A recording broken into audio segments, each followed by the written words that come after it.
Hey guys, and welcome back to Old Southern Kitchen and Garden. Tonight I want to make for you a hamburger steak in a beef and onion gravy. It's something that we eat a lot. It's a inexpensive, quick meal unless the beef keeps going up like it has been. So let's jump into it and we'll get started.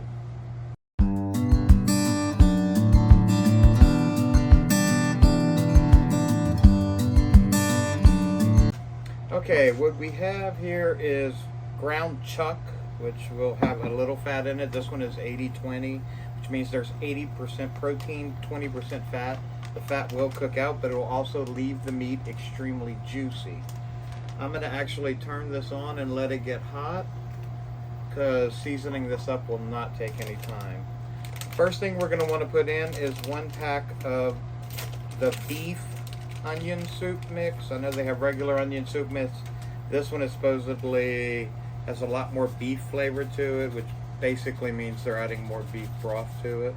I do have a recipe on how to make this, which we will get to extremely soon. And then we're trying something new this time. I've been watching a lot of YouTube videos. Usually with all of our burgers and meatball products, I like to use just beef. But we're going to try something a little different and add some roasted garlic breadcrumbs to it. Now, of course, since I'm adding breadcrumbs, I will have to add a binder, which will be an egg, and we'll add that in a little bit.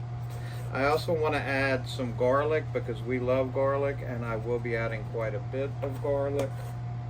And we got this new Weber seasoning. It's a savory steak seasoning, which is like the normal steak seasoning. The only difference is it does have some chilies in it, some red pepper flakes, and a little bit of sugar.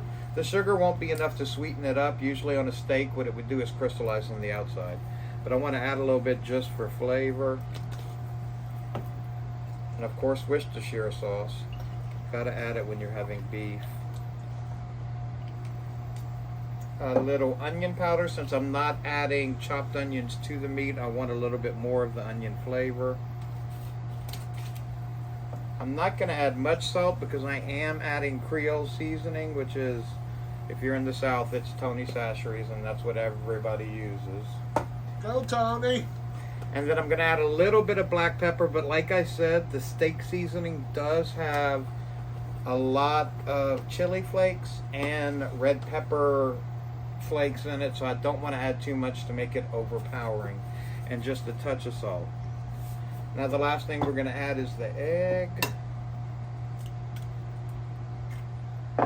And then we're going to get into mixing it.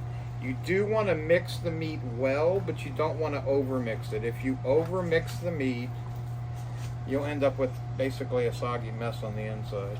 So you want to mix it till just all of the seasonings, the egg, and the breadcrumb are mixed in. I'm going to turn this up to high to make sure it's really hot because we're about to get cooking.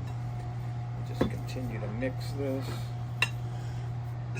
Yeah, y'all, as he was telling y'all, normally for hamburger steaks, and like meatloaves and meatballs, we don't really use binders of breadcrumbs. We like for it to be all beef, and then the meatloaf and meatballs be onions and bell peppers.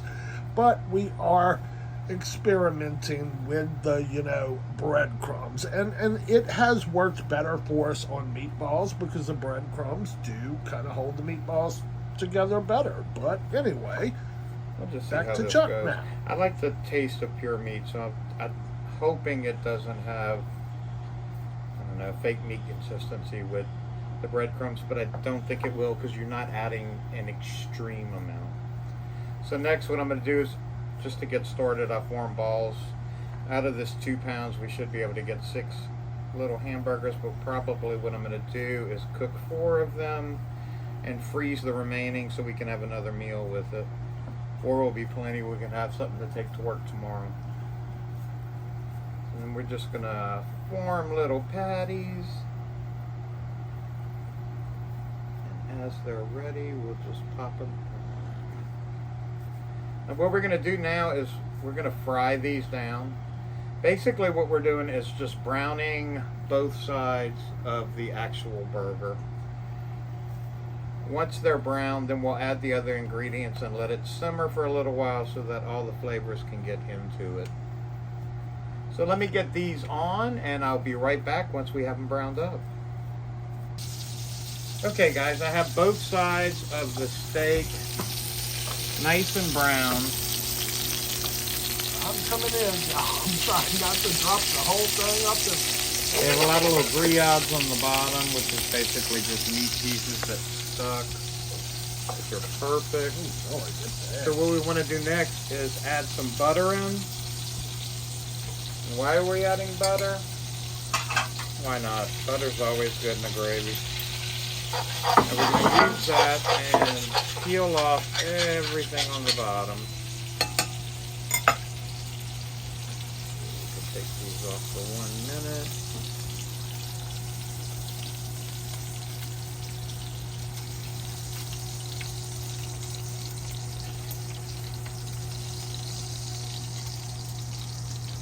And then with the butter, I'm going to scrape everything off of the bottom of the pan. That's all just flavor bits that need to be added to the gravy. And then we're going to add, I have 1 large onion that we've sliced. We're going to put that in there, break up the pieces, let them cook down. If you have some bigger pieces, they will break down as it cooks. You don't really need to worry about it.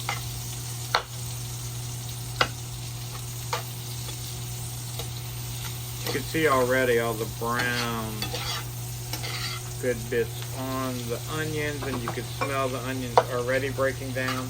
Now you're not going to totally cook the onions at this point because, as I said, we are going to be adding beef stock to make a semi-gravy that's going to go over them, and we're going to serve it over mashed potatoes.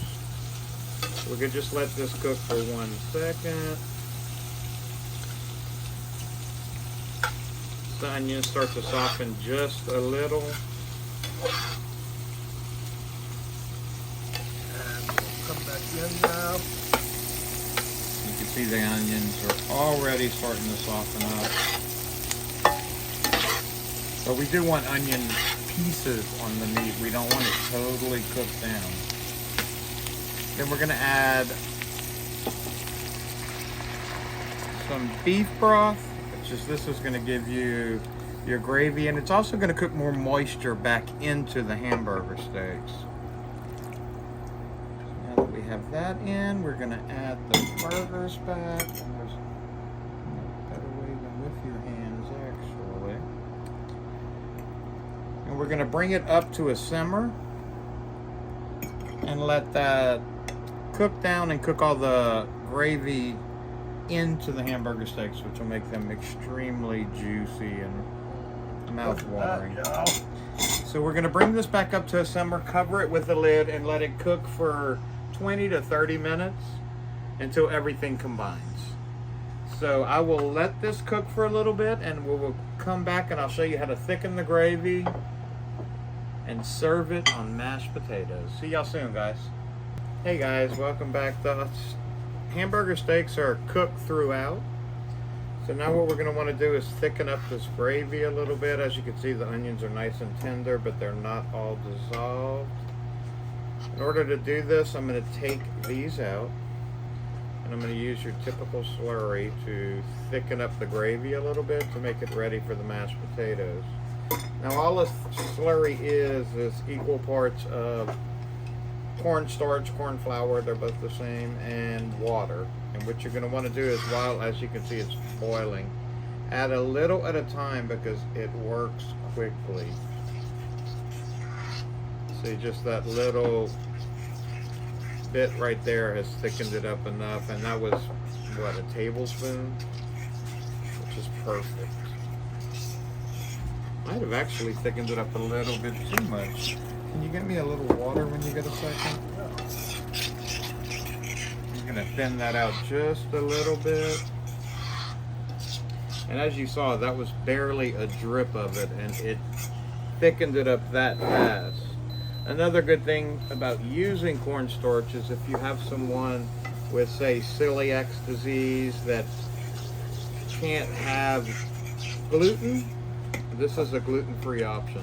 Hold on, So yo. I they know would my. actually Hold on, even Chuck. be able to eat that. the camera was falling over. So now finish what you were saying since they're back level.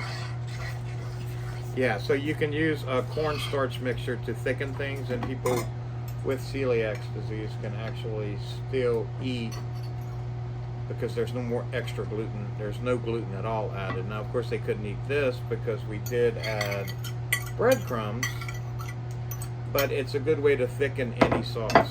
I do that in the restaurant a lot because I have several customers that come in that have it. So if I'm making a sauce, instead of using a roux, I will use cornstarch, which gives them an option to be able to eat it. And that's it. These are actually done. All we have to do is serve up a plate, and we'll be eating in a minute. Here we go, guys. Everything's ready. It smells delicious in here. And I know we're both ready to just tear into this. So we're going to have a hamburger steak. Of course, gravy. You can't have mashed potatoes without gravy.